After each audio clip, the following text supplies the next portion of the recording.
This is the Jason Walker Show.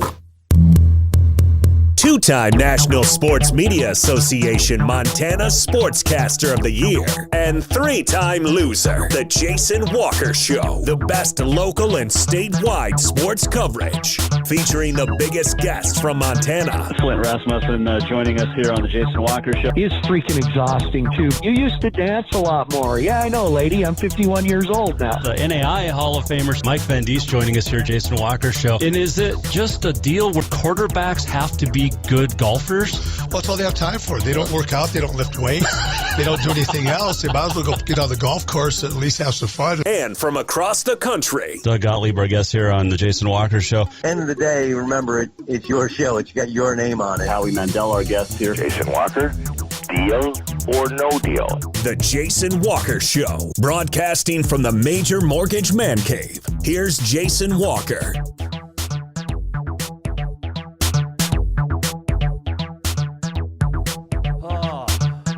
Happy Friday. It is, I think, right?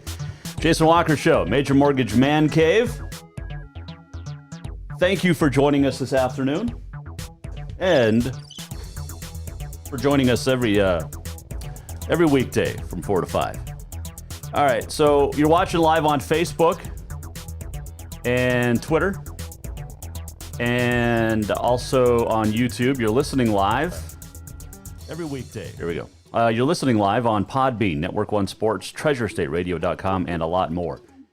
And another big show coming up today. We are going to continue the dialogue on race relations. Former Providence men's basketball coach and also current Columbia Basin men's basketball coach Anthony Owens will join us. Good friend of mine over the last, 6 years. And he will join us to continue this discussion on race relations, especially in the state of Montana. We are also have on this day in history, tell you what's coming up next week, a lot more coming up.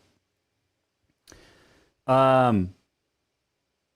we're going to start today with our first guest, who will join us here in just a couple of minutes, because we all know about Drew Brees and his statements that he came out with this week. He's apologized twice. And if you do not know what I'm talking about, Drew Brees said that he will never understand and support anyone who kneels during the national anthem. He's had, it's just, I reached out to a reporter I know and discussed having her come on the show. She works down in New Orleans. She covers the Saints. And I wanted to get her thoughts and get the story from New Orleans about Drew Brees and how it still goes with what's going on in the world today, and especially in the United States of America. Yes, it deals with race relations. And here's I'm gonna preface, I should have done this yesterday, but I'm gonna preface today's show too with, if you can't handle hearing what we're discussing, then you probably shouldn't follow this show. And it's sad. Ife College, I absolutely nailed it yesterday. Anthony Owens is going to nail it today.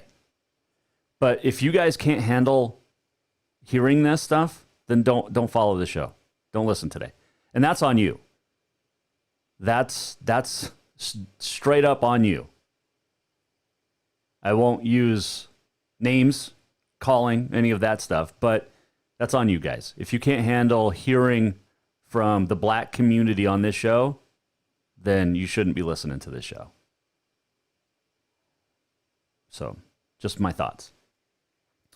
But to join us on the Mike Miller State Farm Hotline with the thoughts on Drew Brees and much more. It is a great reporter. She used to work at the Missoulian, covered the Grizz for a long time. Her name is Amy Just, and she joins us now here on the Mike Miller State Farm Hotline on the Jason Walker Show.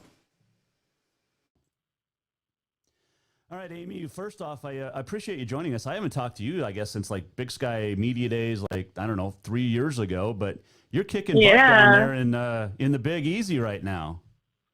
Yeah, for those of y'all that don't know or have been living under a rock the past 3 years, I don't cover college football anymore. Yeah. I left in October 2018 to cover LSU, and then I got laid off in May 2019, and I've been covering the Saints since July of last year. So I've been gone for almost 2 years now. Well, Crazy. one might say that that's a step up going from the LSU Tigers to the New Orleans Saints. Oh, for sure. I didn't feel like I was ready yet, though, because I accepted that job when I was 24. So, but yeah, it's been great. You know, blessings in disguise for sure. Mm-hmm. Been a hard couple of years for different reasons, but which we're not going to. And now talk it's about. no, definitely not. Hey, Amy just joining us. NOLA.com is where you can read her stuff, including the latest about Drew Brees. And, you know, this is big in today's, with what's going on across the country. He came out and said, look, he will never agree with anybody disrespecting the flag, going back to the Colin Kaepernick days. A lot of backlash, Amy, and then he came out and apologized yesterday. What's the last couple of days basically been like down there in New Orleans with this story? Yeah, so backtracking a little bit here. Drew has had this opinion and has shared it for years. He came out and was against Colin Kaepernick's method of protesting back when he first started protesting in 2016. So, you know, this is not anything new for people who are surprised. You know, this is a stance that he's had forever. He, you know, doubled down on that statement in 2017 after Trump came out and called athletes who protest during the national anthem SOBs. He came out and said that, you know, I don't agree with protesting during the anthem, but the president can't say that. That's the unbecoming of the office. You know, things like that. Mm-hmm. And so, again, not new. For those of you who've seen the picture of Drew kneeling,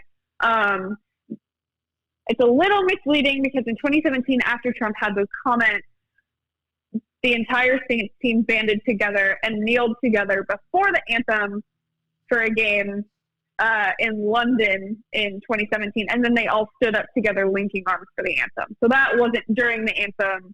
Yeah, it's been kind of taken out of context. But still, anyway. Right. So what's surprising to me about it is that Drew decided that this week was an appropriate time to double down on those comments. And, you know, whether you believe it and agree with him or not, as many of his teammates and other professional athletes in the NBA, the NHL, NFL, everywhere, have said not the time and not appropriate. And several of his teammates came out against what he said too. And were like, you just don't get it. And Drew has given 2 apologies. He gave out a really long statement yesterday morning, and then last night he posted a short video to Instagram of himself talking into the camera, which in my opinion was a much better apology, just because it took more, I don't know, an apology means more when you can actually see the person giving it instead of just reading words. Right. It feels a little more human, you know? But yeah, so they had a team meeting yesterday. Apparently it went for an hour, and the only thing they talked about was Drew Brees' comments and the events of the last week to 10 days. And apparently it was emotional. Don't know too many more details about that, but I have to believe that that was a very moving meeting. Just knowing the makeup of the locker room, and if Drew truly wants to be apologetic for his comments, I can't imagine just how emotional emotional that was. Amy Just joining us, NOLA.com staff sports writer. This is a tough time in America for anybody, you, me, that's not black, to make statements or have opinions. And Drew Brees has had this opinion, like you said, for 4 years. He also, though, Charles Barkley said last night on TNT, look, the vitriol towards Drew is way uncalled for and over the top, because this is a guy who has been a community leader since Hurricane Katrina days. I mean, let's go back more than, almost a decade and a half now. And this guy has been a community leader for New Orleans, for the state of Louisiana. And it's like, Charles Barkley said it himself. He's getting run through the ringer for no reason. What's your opinion on that? Yeah, so when people are emotionally moved by something, like a lot of people were by his comments, which, they upset a lot of people, because when he said, so the words that made people really angry, so he said a lot of things in that interview with Yahoo's Finance. The sentence that made people the most angry was, quote, "I will never agree with anybody disrespecting the flag or the United States of America in our country," end quote. So the thing that made people the most angry was that he threw the word never in there, and they interpret it as he will never hear them out. He will never understand he will never want to understand why they're protesting. And that's what made his teammates and others in sports, and frankly the world, so mad, was because Colin Kaepernick, whether you agree with him or not, was very vocal about the reasons why he protested in the manner that he did. Mm-hmm. He was not protesting the flag. He was not, doing it in defiance of veterans. He actually sought out a veteran's opinion as to what way to best protest, because the first game he just sat on the bench and didn't acknowledge it at all. But he got some advice from a Green Beret who said, no, you should kneel. And that's where that came from. Mm-hmm. So and that was 6 years ago now. So for the message to not sink in as for why these athletes are protesting, because they want to make this country better and, end systemic oppression and police brutality. And so that's why people were so upset, is because 4 years later, he still doesn't get it. He still doesn't understand what Kaepernick was doing. And back then, that was a popular opinion, right? To be against Kaepernick's method of protesting. But so much has changed. Also, so little has changed in the past 4 years. But the public sentiment has really shifted, especially right now when we're in a very, this is a historic moment for America. Yep. In multiple ways, right? Yep. And so to share that statement again right now, the timing wasn't great. But he seems to want to do the work, as he said in his multiple apologies yesterday. But only time will tell, and we'll see what happens.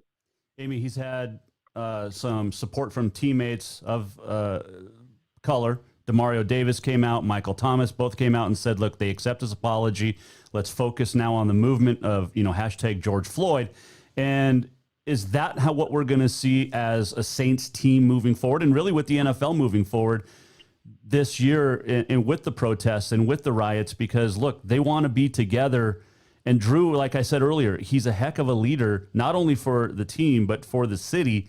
And for his teammates that are black to come out and support his apology, that's got to kind of quell the situation a little bit.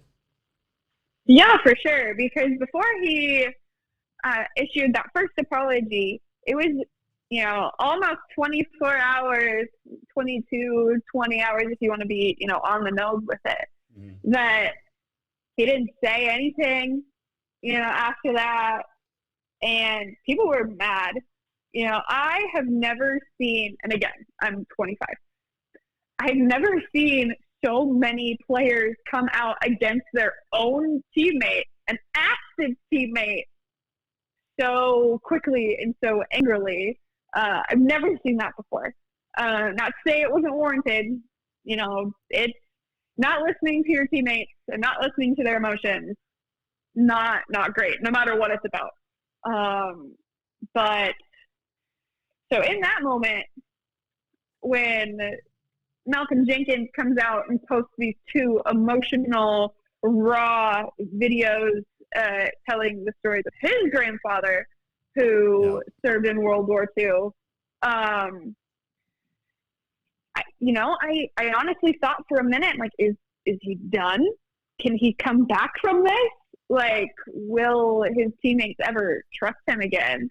A lot changes very quickly when he, announces those apologies, and Michael Thomas and Cam Jordan and Demario Davis all said they accepted his apology, but they also said they were still disappointed by his original words. Right. And they're going to hold him accountable. And I think that's the important part, because if Drew stays accountable to his teammates, I think things will be fine.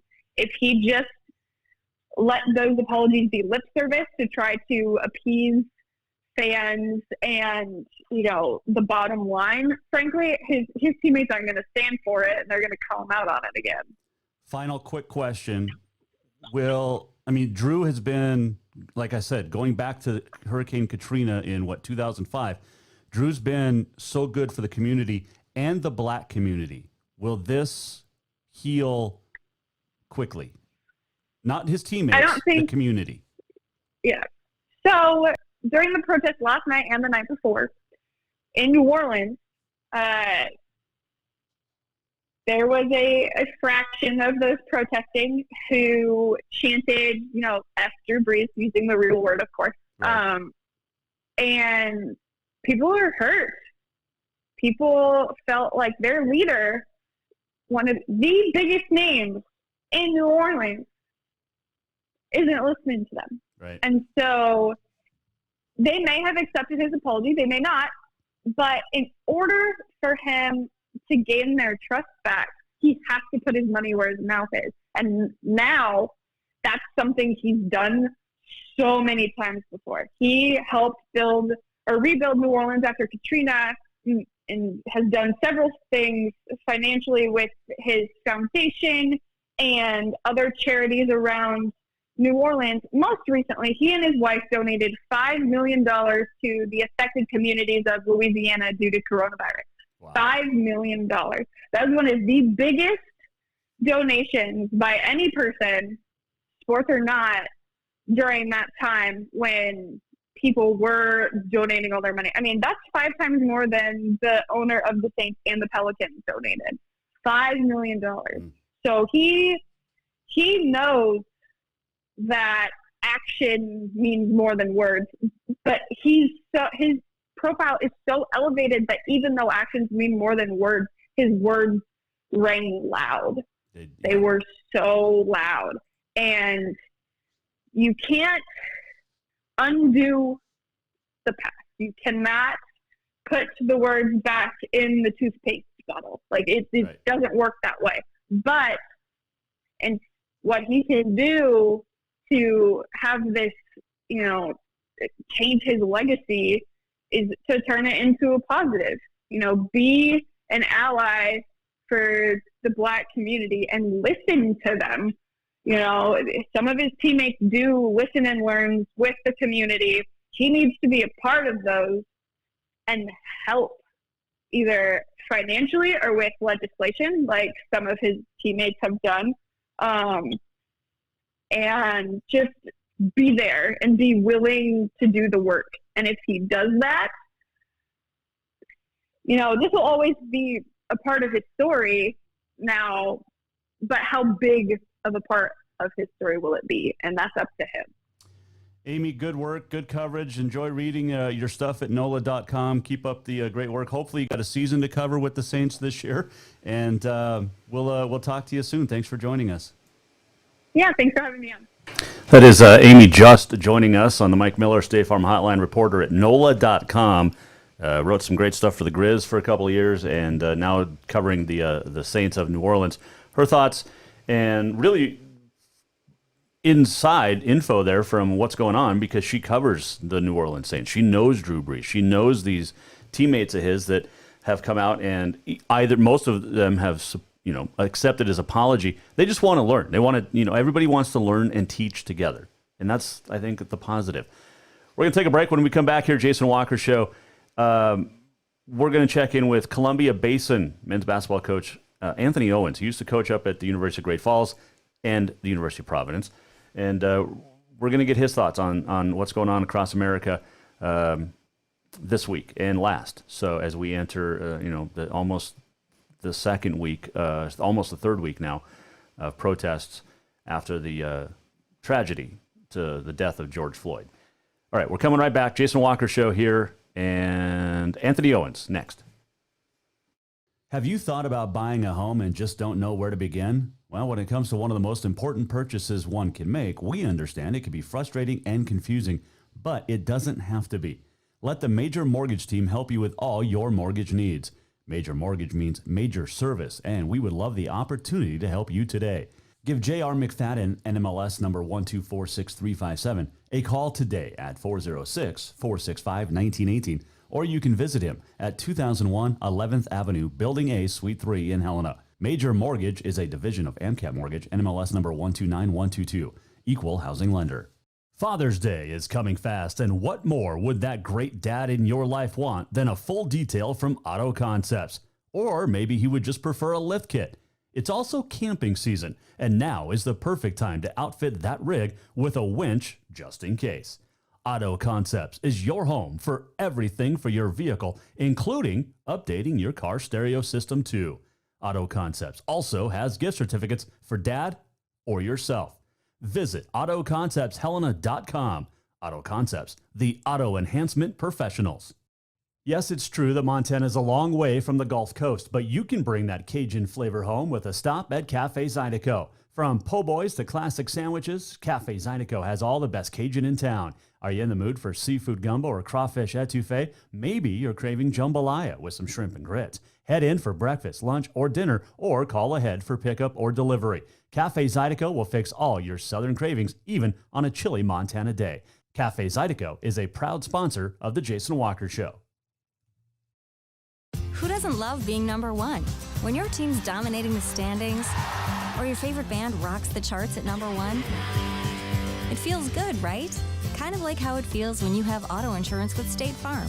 Because making you feel like number one is an honor your local State Farm agent takes seriously. Through the good times and not so good, your State Farm agent's proud to be here to help life go right. Call State Farm agent Mike Miller in Helena today. Dinner's Done Right is open and ready for you to stop in and stock up for the summer. How does a Big Sky flank steak sound? Or a sage roasted pork loin? June's menu also includes a Parmesan tilapia and a variety of fantastic chicken cuisines and more. And if that's not enough, Dinner's Done Right's Grab and Go Soup, Salad, and Nacho Bar is back as well, with one exception. The delightful staff now will make it for you. And don't forget deliveries to Bozeman and Great Falls on select days. Stop in at 1212 Cedar Street in Helena or visit dinnersdoneright.com. June is anniversary month at Rucker's Furniture, and you won't believe the savings you'll find on the largest selection of home furnishings in Helena. At Rucker's, you'll find sofas, sleepers, recliners, reclining sofas, leather, bedroom, dining room, occasional tables, entertainment consoles, Serta iComfort, the most comfortable beds in town, and more. 12-month financing is available with approved credit on most purchases over $299. Ask for details. For great values on new looks for your home, shop the anniversary sale at Rucker's Furniture, 1010 Dearborn, Helena.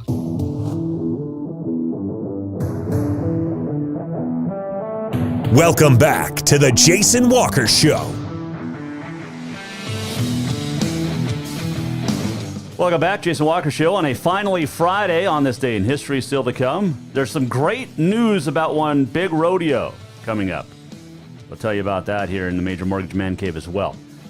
But I want to get right into it. Our next guest on the Mike Miller State Farm Hotline is going to join us via the Zoom, and I believe we have the whole thing working today. So let's try. I got to try to figure this out. Let's do this, and we got to move you over.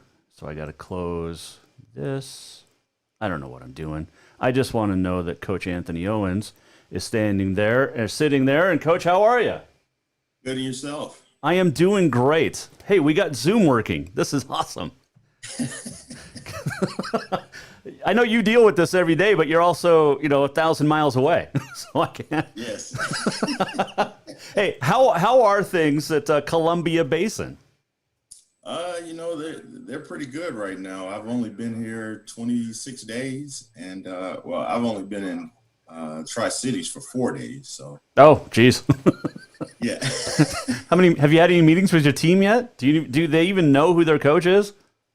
They do. We've had a couple Zoom meetings. I kind of talk to them probably once or twice a week, minus this last week and a half that I've been moving. Okay. But yeah, we meet at least once or twice a week. That's good. Anthony Owens joining us, the former. Were you ever a Providence coach? Was it your last year? Was it Providence, or were you always UGF? My last 2 years were Providence. Okay, all right. So I can say I'll just say former Argo coach and current Columbia Basin coach Anthony Owens joining us. You spent though a couple of years, Coach. Was it recruiting like with a academy? No, I was coaching at a prep school. Okay. And so what we did, we were recruiting kids from international places and bringing them to the States and trying to get them off to universities. That is, and you did that because I kept seeing your posts. But Coach, the reason you're on today is what's been going on the last, I guess, almost 2 full weeks across the country, and really a couple hundred years across the country. Let's be honest, if we want to. And I had Ife Kalajai on, who you know well, played at Carroll and torched you a couple of times, but when you were with the Argos, but. He did really well yesterday, and I reached out to guys that I know of color because of my friendship. I don't want to lead this discussion like yesterday with Eve. I want you to lead in the dialogue. I want to listen and learn. And let's start with, I guess, your thoughts on the last 2 weeks here in the United States. Well, last 2 weeks have been, it's been, I don't know, the feelings have been different. At times you're happy about when you watch and see how our world is coming together. But then, at the same breath, you sit and watch a police officer do what he did to George Floyd, and it leaves you at, kind of, I don't even know what the word is, disappointed. It's all kind of emotions that comes with that. As a black man in America, this isn't the first time we've seen this. George Floyd is not the first. He probably won't be the last, unfortunately. And we still haven't seen significant change. How can we get this, Coach? How can we get the change we need? For me, the rioting and protesting, I think the protesting piece, I think, really is helping because it's coming from every state in the country. But I think the biggest, if you want to have change, you're going to have to change the system. It's, the way the system's set up, we can get upset all we want, with this, these guys still have to go to trial, and there's a chance that they might not get the sentencing that they should get. And until the system changes where they have independent people come in and investigate police departments, police officers, until something like that happens, until police officers who are, sworn in to protect and serve are held to a higher standard than the regular civilian, I don't see a whole lot of change happening. We can go through this whole protest again and maybe they do change the constitutional rights and they do, this and that, and everybody says there's equality, but until those things happen, I don't see a whole lot of change, because at the end of the day, the only reason that this is a conversation now is because it's being recorded. If this hadn't been recorded, and then this conversation still would be something that people are not comfortable talking about and willing to talk about. You were in Montana a long time, Coach Anthony Owens, our guest here, Jason Walker Show. Did you experience racism firsthand in Montana? I did, in different, when I was at University of Great Falls / University of Providence, I think that the people at University of Great Falls and Providence treated me unbelievable as a student, as a, the leadership that hired me treated me unbelievable as a worker. But the problem is you got to step outside that campus at some point. And when you do that, you just have people who are not very educated, who are ignorant, and you're going to have that. And I had a couple cases where I'd had, dads or who did not appreciate or want me to date their daughters. And I was in situations to where I was told those things. And at that time, you're young. It is hurtful, but you just move on. I'm from the South. I know my mom raised me, single mom. She raised me understanding that, there's no such thing as equality. And what you need to do is go through the world, learn how to survive, and be respectful. And that's what I did when I was in Great Falls and in Montana. Montana, it's a very interesting place because outside of, for the most part, Montana treated me well in those regards. And I actually feel like that, Montana made me into the man that I am now, because I had to do a lot of changing and understand the world. And I opened my eyes of how other people view things, and right or wrong, it helped me understand what, kind of the world a little bit more. Anthony Owens, our guest here, Mike Miller, State Farm Hotline. Coach, when you're you're older, and you're not, I don't want to say an angry black man, but that's what, a lot of people are saying right now. What would you say to the generation younger than you protesting is okay. Protesting is great. It's our First Amendment right. The rioting, though, is not. And how would you now, 20 years removed from being a younger kid, talk to these kids now? I don't know how I would, because at the end of the day, as I was growing up, I was never into rioting. I always carried what my mom instilled in me as far as respect and the things that I didn't want to do was end up in jail. And what rioters are doing, that's stuff that can, get you in jail. I don't condone it, but at the same time, I can't tell a young person right now how to feel, because I don't even know how to feel with this whole situation. I'm proud of the fact that people are actually having the conversation. You have different races that are coming together and they're doing things together. And that's the part that I guess is, is you look at and you're proud of. It's hard for me to tell a young person how to carry themselves, because they've been in this world, 18 years, and they've seen the same things that I've seen, and I've been in it 38. And the difference is now maybe the voice is being heard more. I can't tell you that. So for me, it's hard to address a younger person on what they should or shouldn't do. I know what's right and wrong, just like with the police brutality stuff. It's a right or wrong thing, and for young people, you should be doing the right thing. But at the same time, you want your voice to be heard. You're tired of the same situations happening over and over, and And I think the biggest thing is the fact that not only these things are happening, but a lot of times they're not being convicted, and they get a chance to walk while someone either dies or someone's in jail for no reason. And I think that's the issue that comes with all this. And that's why young people are where they're at right now with their wits ends and not dealing with this, or they're going to deal with it in the way that they know how. Coach, we've seen the silent, marches with, Dr. Martin Luther King back in the 60s. We've seen, and then the opposite end of it, the spectrum, where we've seen burning down of police buildings and looting and rioting and unfortunate incidences all across. Nothing has worked. How can we help get the word out and fix this? Because, legislation is going to be needed, like, people have talked about. But as a white person, how can I help?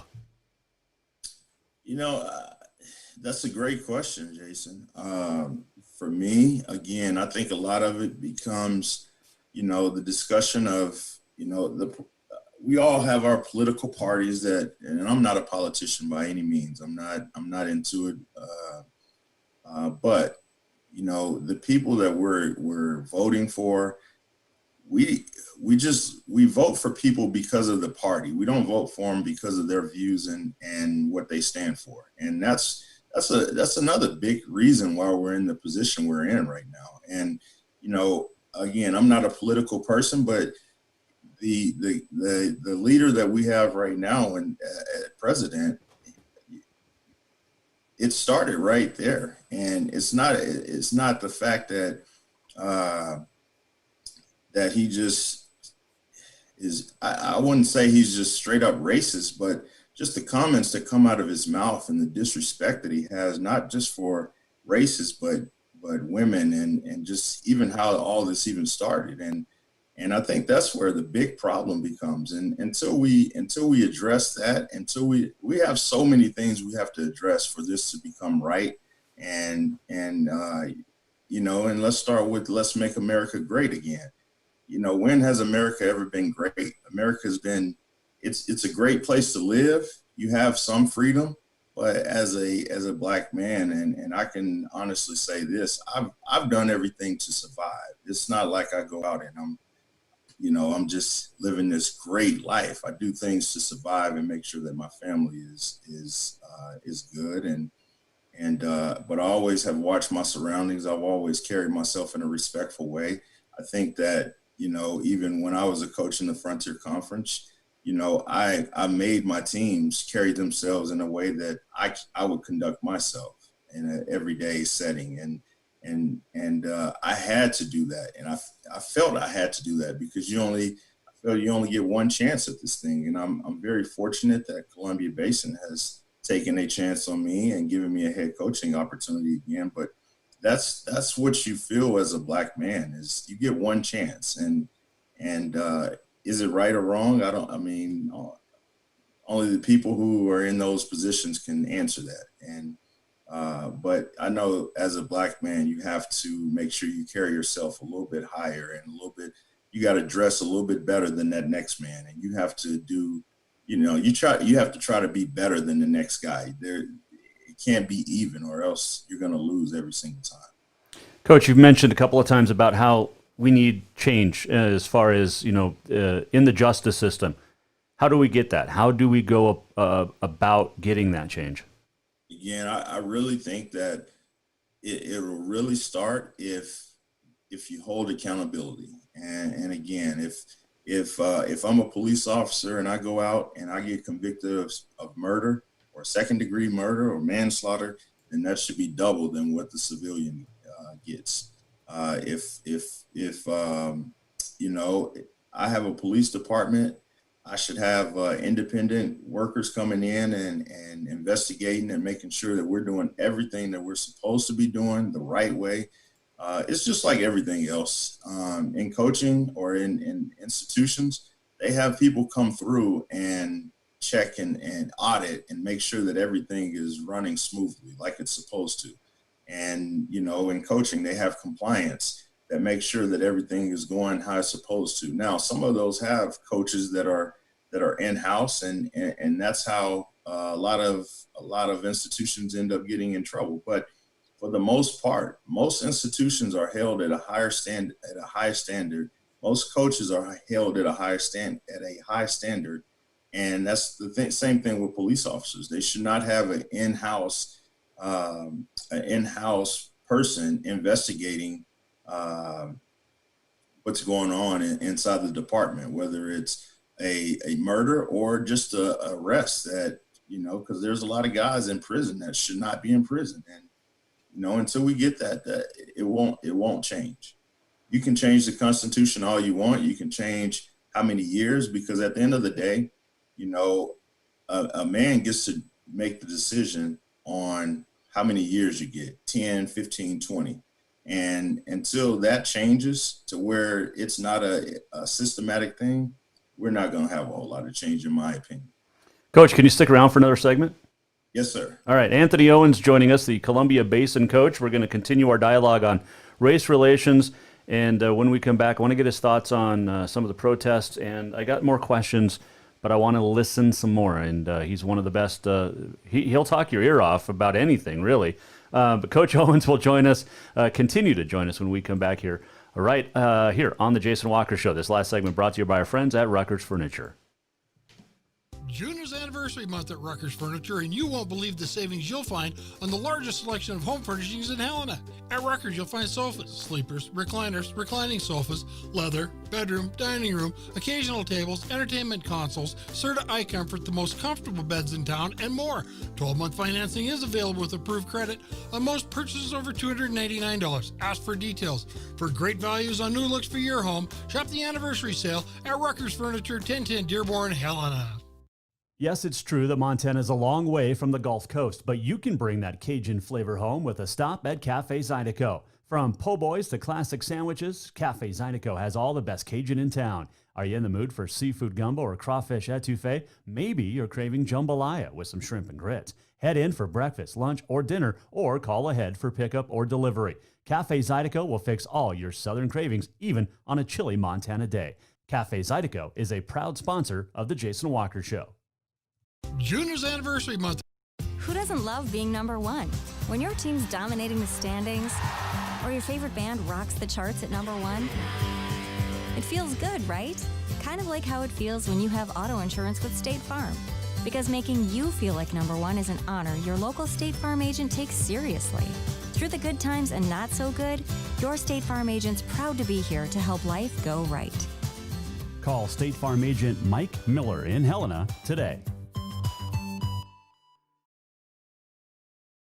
Father's Day is coming fast, and what more would that great dad in your life want than a full detail from Auto Concepts? Or maybe he would just prefer a lift kit. It's also camping season, and now is the perfect time to outfit that rig with a winch just in case. Auto Concepts is your home for everything for your vehicle, including updating your car stereo system too. Auto Concepts also has gift certificates for dad or yourself. Visit AutoConceptsHelena.com. Auto Concepts, the auto enhancement professionals. Do you love to look at photos of Montana, from animals to landscapes and more? Are you looking for a place to get your senior pictures or family portraits done? Are you a business owner looking to upgrade the decor in your offices? Well, look no further than Mark LaRoe Photography. Mark has been shooting beautiful photos all across the Treasure State, from rodeos to portraits, and would love to work with you. Visit marklaroephotography.com to see many masterpieces of his work, then give him a call to schedule your own photo shoot. Or to purchase one of his fantastic pieces, stop by Spirit of the Big Sky Gallery on Custer in Helena. marklaroephotography.com.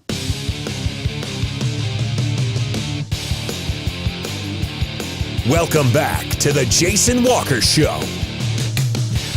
Welcome back, Jason Walker Show. This segment brought to you by Mark LaRoe Photography. Your senior portraits, your family portraits. You need to get booked now. I know it sounds weird, but if you also want to check out, oh my gosh, Mark has unbelievable product. And in fact, hanging over my left shoulder right now is the sun. It's sunset over the Rocky Mountain front. Where the sun is, right about there, is where Augusta is. This is the Sun River down here. I forget the name of that mountain, but MarkLaRoePhotography.com, and he does great stuff. Not just landscapes like this, rodeo, equine, farm life, ranch life. Check it out. Get it done. MarkLaRoePhotography.com. All right, we're going to continue our discussion here with the head coach of Columbia Basin.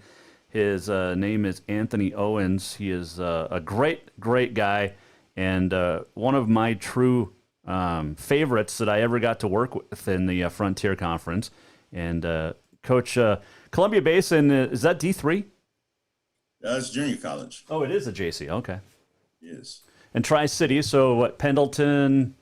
It is Pasco, Richland, and Kennewick. Kennewick, all right. Yeah, Pendleton's right before that, right? They make good whiskey, I'm told. Yeah, yeah, I would know. Yeah, Coach Owens. I want to continue this discussion on race relations. The hashtag Black Lives Matter, and I asked, Ife Kalajaya this yesterday. What about the hashtag All Lives Matter? And let me get your thoughts on that, and take it from there. Yeah, when the Black Lives Matter came out, one of the biggest platforms we have right now, and this is probably it's one of the reasons why we're in the position we're in right now, social media. And what you have when Black Lives Matter is everyone who had opinions of all lives matter. And there was never a time when it was said that only Black Lives Matter. Black Lives Matter came because there was Black lives being taken at a high rate by police and by people of other races for no reason. And so that's why the Black Lives Matter thing came out, movement came out. And again, it never went towards all lives matter, because I believe that in this country, all lives should matter. But the problem is that Black men especially, and you can't leave out Black women, but Black men especially have been looked down upon. And so they, decided to take a stand and create a movement that people did not like at first when it first started. And now it's growing conversation because of the whole Floyd killing. It's growing conversation because of it. And I think now people kind of understand a little bit more of why it was Black Lives Matter and not All Lives Matter at the time. Again, everybody knows all lives matter. It's not just Black lives that matter, but this is a movement, and this is a time that I think Black people were trying to get their sisters and brothers of other races to come with them and understand what we were going through at the time. And it took this, which is unfortunate because it took someone's life for us to understand this. But now I think the movement is actually going in a positive direction, and right now. Anthony Owens, our guest here via the Zoom on the Mike Miller State Farm Hotline. Coach, there is a statistic from the Washington Post that was been floating around a lot in the last couple of weeks, and that is last year police deaths of unarmed men. White males were 19, and there were 9 Black deaths. It's, to me, 28 too many, and then there was Hispanic and other races in there as well. One is too many, right? But what do you say to people who throw that? And I'm not throwing a stat at you. This is a fact from the Washington Post, and I don't know if you saw it or not, but that was the stat. And why focus on the 9 instead of the 41, for instance? That's a good question. Why focus on that? I think that right now, I didn't know about the stat, but I think that what has happened is you've caught these individuals on tape, and these are the same guy, like the one in, I think it was Oklahoma. I can't remember everybody's name. I'm bad with that, but he steps out of the car and you see this on TV and his hands are up and he gets shot. He gets gunned down. And I think what happens though with all this, and Jason, correct me if I'm wrong from your view, but as a black man, when you see, young individuals who go into a school or a church and they come out alive and at that rate, and then you see a black man who comes out and has his hands up, I think that, the discussion becomes there. I don't know why that statistic is right there. Because you said, 19 and 9? Yeah, 19. White. Last year, 19 whites were killed. Unarmed whites were killed by police. 9 blacks. Yeah. So I did not know that statistic at all. Yeah, and that's from the Washington Post, which is not known as a conservative type paper. So, right. Anthony Owens, our guest here. Now, I'm not we're not gonna turn this political at all, like you said at the beginning, and thankfully for that. But that's just one thing, and I'm playing. I don't want to say I'm playing devil's advocate because I do support, but it feels like I'm not doing enough for my black friends, for the black community. And I'm not one of those guys that goes, look, I've got black friends. I do, but I want to be able to do more. Tell me how to do more to help the black community.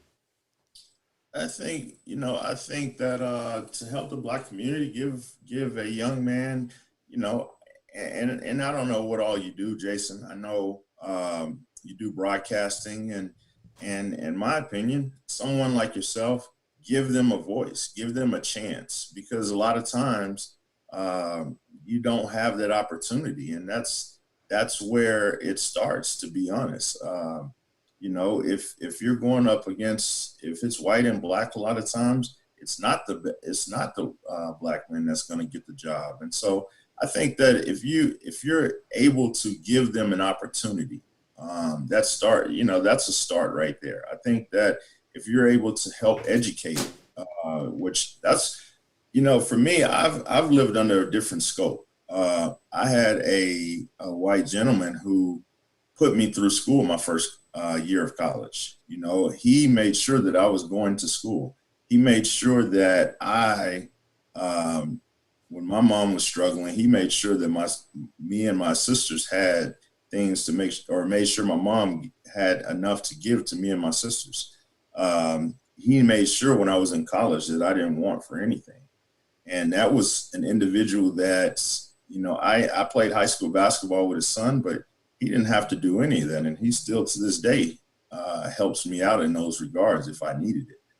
When I took over at Providence, I called him and was right away wanted money for fundraising, and he was willing to open his checkbook just like that, just because. And so I think when you give African Americans those opportunities right there, that's a way to help. That's a push in the right direction is a way to help. I want to ask you this, and I've never asked this before of anybody. We have Asian American, African American, Irish American. If we're all American, why do we throw the other countries involved or in front of that, if that makes any sense? Yeah. Again, I couldn't answer that question for you. I know that for me, my ancestors are from Africa, and we're Americans. And so for me, I'm proud to be able to say I'm African American. And that's where they were from. I'm American. We're African Americans. And I think that's where that comes from. And again, that's just my mindset. I don't know what anyone else would say on that, but that's what I would say is, I want to carry my, my tradition of my ancestors, and where they were from. And so that's that for me. I would continue to carry that African American with me no matter what. Well, I appreciate you answering that, because I've always wanted to know that, and not just a racial thing, just in general. If we live in America, and I kind of, growing up in Montana, Native American instead of Indian was always, how it was phrased, and I just, it's that. Am I offending somebody if I call them Indian or call them black? And so I just want to, where I'm going with that. Oh yeah, I do. Okay. I do. And like I said, I think, when you talk to most races, they're gonna say the same thing. I think most people are proud of their races, and they're proud of their heritage and history, and you want to carry that with you. And so, therefore, I think you would get that with all races if you ask them that question. Anthony Owens, our guest here, Jason Walker Show. A couple final questions, and this one might be a tough one, but what happened to George Floyd? Murder, and absolutely just, I can't even find the words to describe it. Terribly wrong. But what would you say then, Coach, to, because it hasn't gotten a lot of media coverage from anybody really, is the 77-year-old retired black police officer who was helping out and was shot in cold blood and murdered during these last couple of weeks, and other, cops that have been shot and injured, whether they're white, black, Oriental, doesn't matter. The focus was on George Floyd, as it should have been, but now too many other killings are happening in the name of George Floyd, and I think that's wrong. I definitely think it's wrong. And, again, I think that, just like cops, just like people, you're going to always have bad apples amongst a group. And, what a lot of people are doing right now is taking advantage of an opportunity to act out in a way that they would not act out if it was just a regular day and this wouldn't have happened 2 weeks ago. And it's not African Americans, or it's all races that are doing this. The looting is all races. Yep. And again, a lot of these people aren't for the cause. They're for the cause, but for the wrong reasons.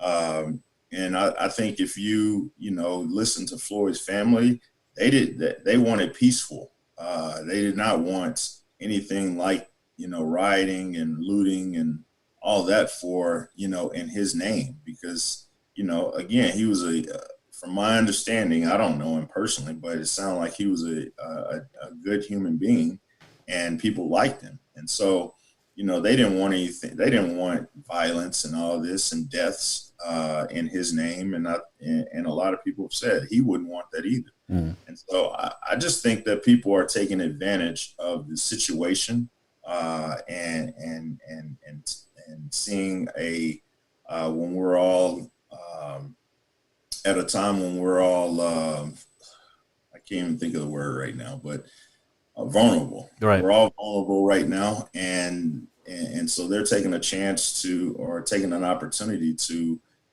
kind of take away from Floyd's death and our positive movement and turning it into a negative deal. I'm going to let our listeners on Treasure State Radio go. If you want to catch the rest of this conversation, we're going to extend a little bit here with Coach Anthony Owens. You can go online later. You can go online to Facebook or Network One Sports, Podbean, also YouTube and Twitter, or you can catch it out on jasonwalkershow.com after the show. But we'll let our Treasure State Radio folks bail out, and we continue our conversation here with Anthony Owens. And I keep asking, how we can change. Colin Kaepernick tried 4 years ago, and kneeling during the national anthem. Drew Brees, his comments this week. Do you think Drew Brees is ignorant and doesn't get it, or is there a way that we can agree that it's hard for me to ask to say kneeling is bad, but how else are you going to get the attention if you're Colin Kaepernick? Right. I get where Drew Brees was coming from. I understand what he was trying to say. Drew Brees probably said it at the worst time you could say something like what he said. He probably said it at the wrong time. And this is, this is the time that if you say the wrong thing, you're going to get a lot of flack about it. And I think that's the case of Drew Brees. If Drew Brees said this last year, I just don't think a whole lot of would have came of it, but now is a time where there's a movement happening. And I think it's a positive thing that's happening, but you finally have the NFL guys speaking up. You have the superstars speaking up. And I think this is a time where Drew Brees have to stick with his brothers and sisters and not a flag. And I think that's the message that was, he missed is right now it's not about the flag. One, there's no professional sports going on. So there's no kneeling going on right now. And so it's not about the flag. It's about a death of an individual and the treatment of African-American men and women and the killings of African-American men and women. And I think he missed that big time. And that's where he gets the flack from. Okay. I don't think he's a bad guy. I don't think he's a racist guy. I think that he just missed it on that one. Anthony Owens, our guest here, Jason Walker Show via the Zoom on the Mike Miller State Farm Hotline. It's so disheartening to see this country and what it's become. And I posted I don't want to say it's a meme, but it was a meme. But it said, look, I'm not just I can't mourn for just George Floyd. I'm mourning for the entire country. Thoughts on that? Because I took a lot of heat of that from, my cousin who's half Mexican and his wife who is African American. Yeah. What'd you say again? It was, I'm not mourning for just George Floyd. I'm mourning for my country. Yeah. I think that, again, African Americans want everyone to understand what they go through on a daily basis. And so I think the reason you got the flack is because, again, it puts us all as a country, and it puts us, you're saying you feel bad for your country, and I'm guessing, and help me if I'm wrong, you were kind of stating from the whole rioting and looting.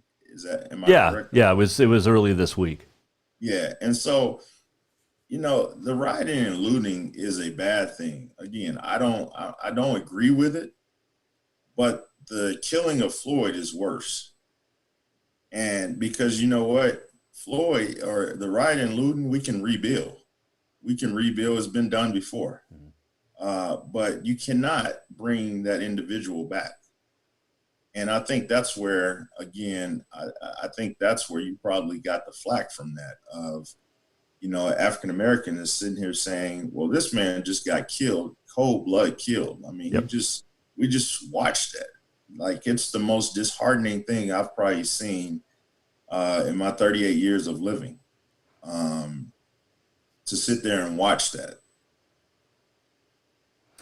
Well, I appreciate that. And, I took the post down because it just, after talking with people, it made sense to not have it up anymore. So, and I still can feel, and that's where I go back to one of my first questions was, is it all right to feel terrible about what happened to George Floyd, but still at the same time be concerned about what's happening to my country that I live in, which is the greatest country to me in the world? And you can. I mean, I I have the same thoughts that you have. I'm sure I have. I mean, I want change as bad as anyone, because I don't want my daughters to have to go through any of this and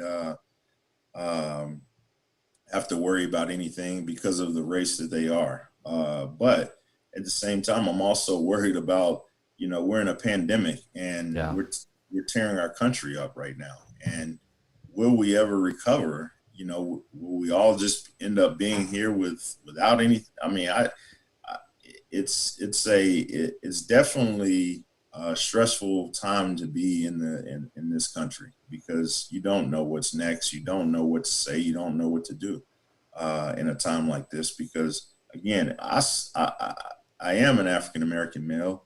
I have seen a lot of this stuff before, but I have not had to deal with this in, I don't know, probably 5-10 years, something like that. And so, Jason, I really don't know what to say to you because I have the same thoughts that you have.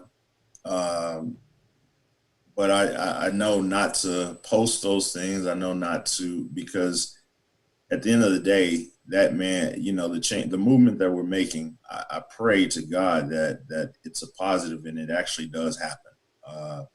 And we'll rebuild our country. Did you have any, when go back to Kaepernick real quick, because you had African American players on your teams at UGF and Providence. Did any of them come to you and say, "Coach, I want to kneel"? No. If I remember correctly, I think I had the conversation with my team right away. And for me, again, I've always feel as a head coach, I got to carry myself a certain way, and my team has to represent that as well.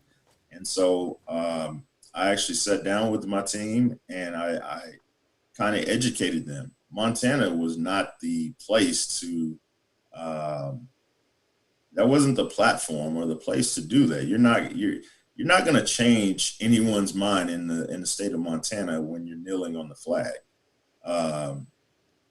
And I knew that. And so, but then Providence kind of came in and basically told us, I mean, your student athletes aren't going to need, basically Okay. not going to. And so I had already talked to my team anyway before all that, but and I asked them, does anyone have, opposed to that? Do you have another reason of why you should kneel?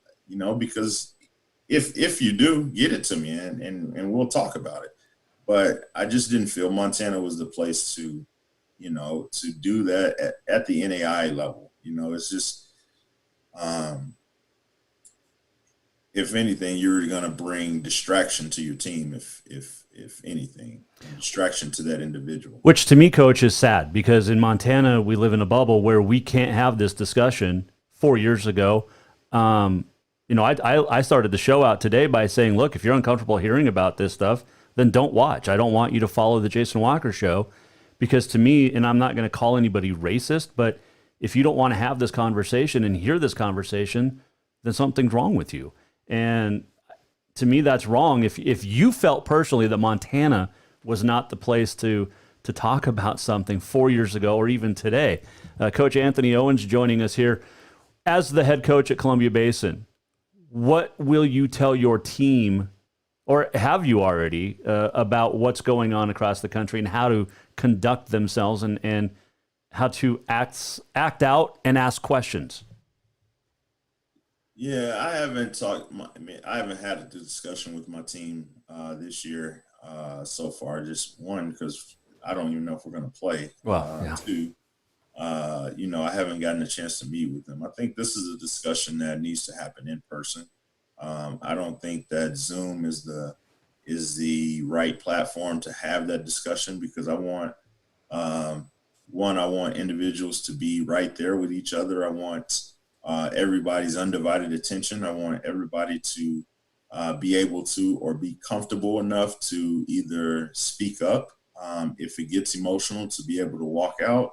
But I also want to know what people are actually feeling. And I think in Zoom, you can lose that message and guys can come in and out of video and they just get distracted in a lot of things. And so that's not something that I'm going to discuss over Zoom with the guys. If someone wants to call me in and talk about it individually, I will. But yeah, over Zoom, I'll leave that alone right now. You brought up the fact that you don't know if you're even going to have a basketball season, and we're still, getting close to football season. We don't even know if we're going to have a football season. Is it a real concern that basketball won't happen in the winter? I think that, I think it's a big concern. I wouldn't say a big concern. I just think that there's a concern that it might not happen. For the safety of these kids, I want to do whatever's safe for them. basketball is something that it's an outlet that I've been able to get away from as a coach, as a player, and I love every aspect of it. But I want to make sure that my players are safe. I want to make sure that they're able to perform at a high level without having to worry about what could come or what could not come of it all. So I don't have a big concern. Either we're going to have a season or we're not. That's the best way to say it. I mean, you're always cut and dry. That's what I've always loved about you, Coach Owens.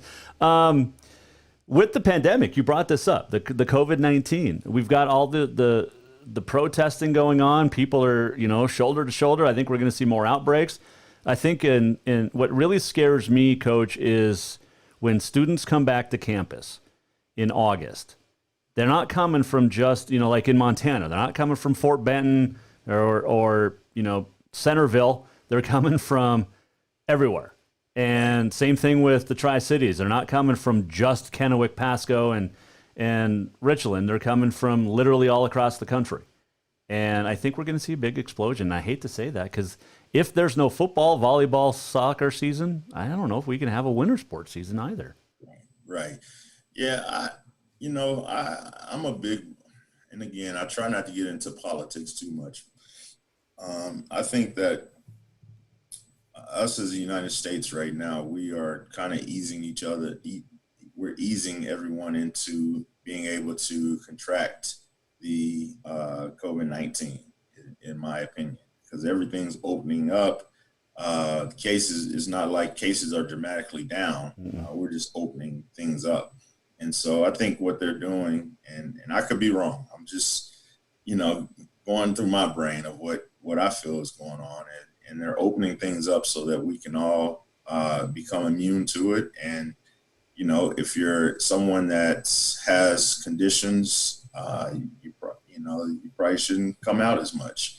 If you're older, you probably shouldn't come out as much. I think they're going in that direction. I think it's Sweden who did it or is doing it. And I think they're following that model. And so, right or wrong, again, I don't know. I just know I can't stay cooped up in the house all day. Yeah, you don't probably make enough as a JC coach or an NAIA coach to put a hoop up in your house, so it's got to go outside somewhere. Right. Yeah. So yes. Hey, so I got to ask you a couple of fun questions real quick. Okay. Favorite game you coached against Carroll? Ooh, favorite game, probably the last one that I had. And we won at Great Falls. Carroll they had the last shots to win and missed, and they kept missing. I think they got like 3 or 4 offensive rebounds. Like, oh my goodness! And so yeah, that was probably my favorite game against Carroll. Do you stay in touch with any of the Frontier coaches? I talked to Adam and Bill Drykos, and those are the 2 guys that reach out to me. I've talked to Renza a couple times, and Kurt Polson will hit me up every once in a while. Well, they're all looking for players now that you're at a JC. Yeah. Well, those guys were hitting me up before I got to JC. Everybody wants players to win in the Frontier, and you know how tough it is. I do have to say this. And like I said, you're one of my all-time favorite coaches, not only just in the Frontier that I've worked with, but ever in my career. But you might be the sharpest dressed coach that the Frontier and maybe the NAI has ever seen. Well, I know it's not the NAI because down south, those guys get dressed. Well, up. that is true. Those LSU Shreveport and Alexandria guys, their coaches are, yeah. But I mean, what I said earlier is I wanted to carry myself in the Frontier, and I was at a younger age. I'm only 38 now, but I'm at a point in my career where I'm not chasing Division I as much now, anything like that. But again, you have to carry yourself in a more professional way than your colleague because you're not on an even platform, in my opinion. And so that's what I always did, is made sure I just carried myself in a different way. And, suits are fun and everything, but if I could, I'd just wear sweats. So you like those coaches for cancer games where you can wear sneakers and? Oh, I love this. I love this. I wish we could have more. There you go. All right. So, favorite coach in the Frontier to coach against? Ooh,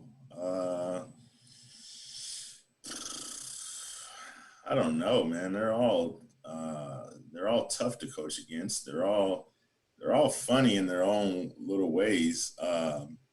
Because you look down there and you're coaching against Hughes and he's throwing a temper tantrum. You're coaching Keller and he's throwing a temper tantrum. So I think Hughes is the funniest, though.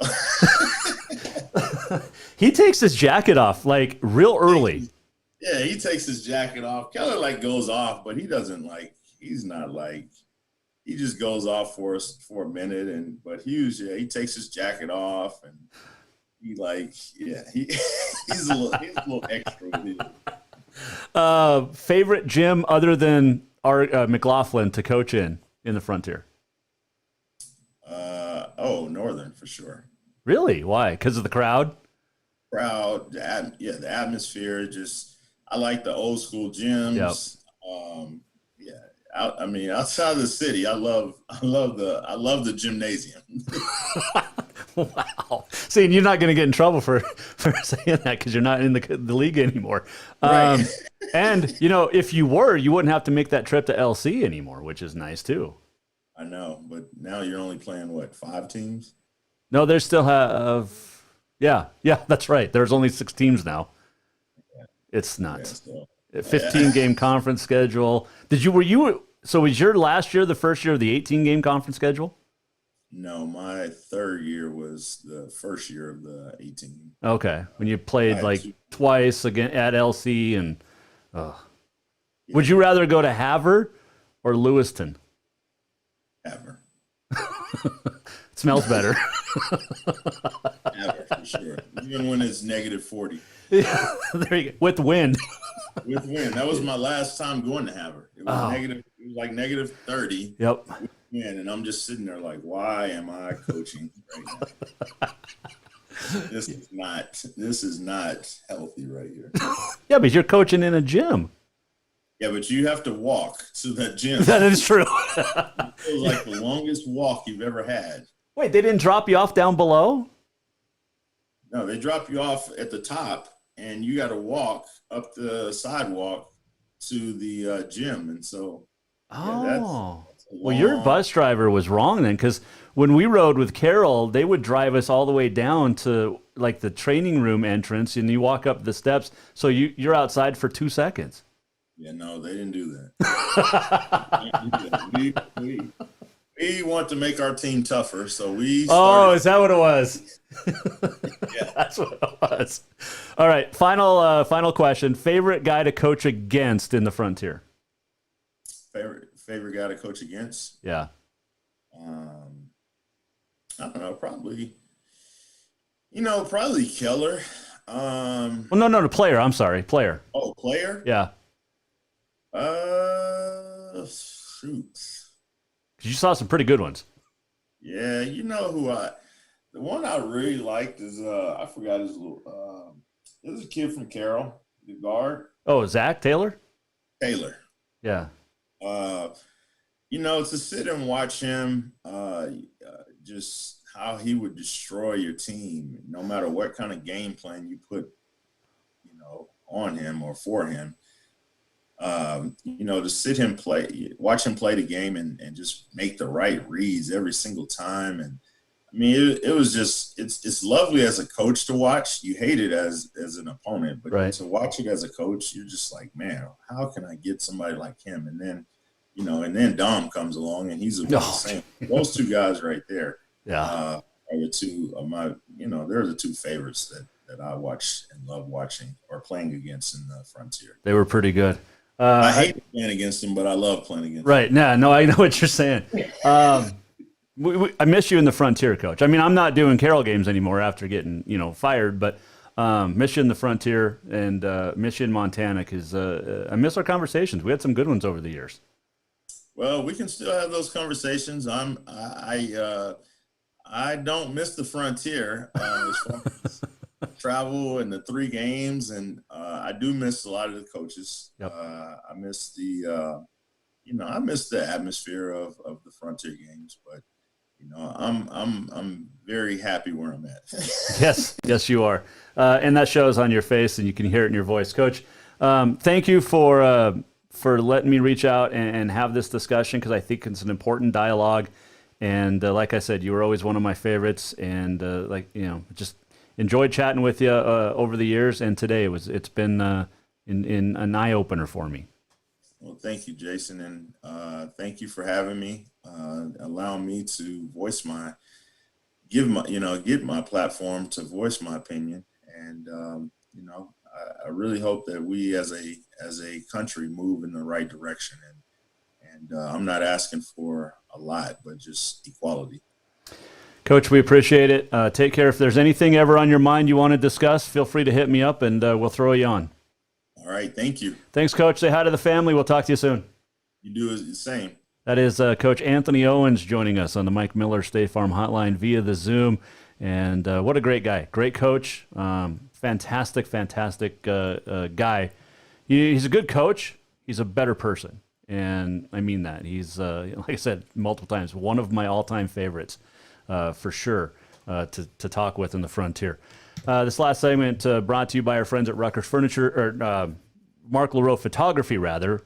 Second segment's Rutgers, final segment, Mark LaRoe. I'll get it right one of these days. Not used to it. Appreciate you as well, the listeners, for hanging out the last couple of days. And again, if it's a conversation that makes you uncomfortable, good. I hope it did. And I hope it put some thoughts into your head.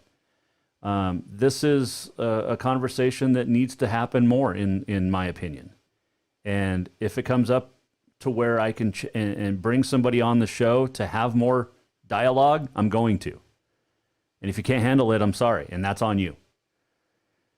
So, said my piece on that. All right, let's get to On This Day in History. And I know we've gone long the last couple of days, but hey, it's important. On this date, brought to you by the Motherlode. It is June the 5th. It is National Donut Day. I should ask Coach his favorite donut. That's what I should have done. National Gingerbread Day, National Moonshine Day as well. On this date in 1851, how prophetic. On this date in 1851, the anti-slavery novel Uncle Tom's Cabin by Harriet Beecher Stowe was first published. 1925 at the U.S. Men's Open Golf. Willie McFarland, the Scotsman, beat Bobby Jones in a second 18-hole playoff, his only major title. 1937, 69th Belmont, Charlie Kurtzinger aboard Ward Admiral would win. Ward Admiral, a Triple Crown winner. 1943 at the 75th Belmont, Johnny Longden aboard Count Fleet, another Triple Crown winner, won the Belmont on this date. 1952, Jersey Joe Walcott beat Ezzard Charles in 15 for the heavyweight boxing title. It's the first event that was televised across the country. 1955, New York Yankee Mickey Mantle hit a 550-foot home run. 1957, we talk about steroids and HGH in sports today. 1957 on this date, New York narcotics investigator Dr. Herbert Berger urges the American Medical Association to investigate the use of stimulating drugs by athletes. Think about how far back that is. On this date, 1968, Sirhan Sirhan shot Bobby Kennedy, who passed away the next day in L.A. 1970, K-Pax Television, Channel 8 in Missoula, began its broadcasting career. 50 years ago today. Happy 50th, K-Pax. Wonder if they even know. Now, happy birthdays today. 1850, Pat Garrett allegedly shot Billy the Kid.